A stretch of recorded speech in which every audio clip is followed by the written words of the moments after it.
Sa lungsod ng Pasay, kanya-kanyang diskarte na rin sa pangangampanya ang 4 na kandidato sa pagkaalkalde. Ang mga maglalaban-laban sa pwesto, ang re-electionistang mayor, isang negosyante, isang dating alkalde ng lungsod at isang kandidato na 6 na beses nang tumatakbo sa pagka-mayor. Nakatutok si Lea Alvis. Umarangkada na ang kampanya sa Pasay kung saan 4 ang nagtutunggali sa pagka-mayor. Ang kasalukuyang mayor na si Antonino Calixto na kandidato ng Liberal Party, si George Del Rosario na pambato ng Nationalist People's Coalition, ang independent candidate na si Rome Marcelo at dating Mayor Piwi Trinidad na manok naman ng Nationalista Party. Kasamang nag-ikot ni Del Rosario kahapon ang kanyang balae na si Senator Bong Revilla at kaibigan nitong si Philip Salvador.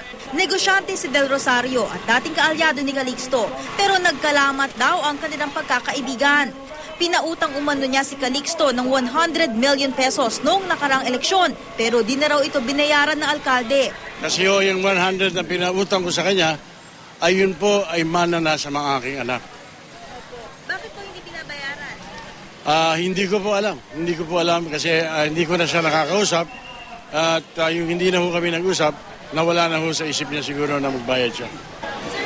Itinanggi naman ni Calixto ang alegasyon ng dating kaibigan. Dumaan sa simbahan ng Santa Clara si Calixto bago ang kanyang proclamation rally. Naputol daw ang pagkakaibigan nila ni Del Rosario nang mabisto raw niyang may ambisyon ito sa politika. Kinakailangan ay inyong tingnan sa BIR kung talagang merong pong pondo at 100 milyon at naibayad ng taxes bago po tayo maniniwala sa isang sabi-sabi. Wala po akong hiniram miski 5. Sa edad namang 74 years old, kayang-kaya pa raw ni Piwi Trinidad nang muling pamunuan ang lungsod. Huli siyang naupong mayor noong 2007 bago siya natalo ni Calixto noong eleksyon 2010. Kasama niyang nag-ikot ang mga kandidato niya sa pagkakonsehal. Hindi ko gusto kasi ang nangyayari sa Pasay. Inuubos nila ang pera kung saan-saan na lang nila dinadala sa mga proyektong walang katuturan. Hindi veteranong politiko pero masasabing veteranong kandidato na si Rome Marcelo.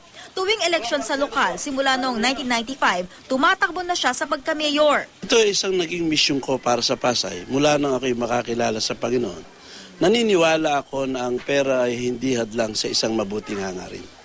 Marami nang dumaang kontrobersya sa kasaysayan ng politika sa Pasay, kung saan mahigit 200,000 ang registered voters ngayong 2013.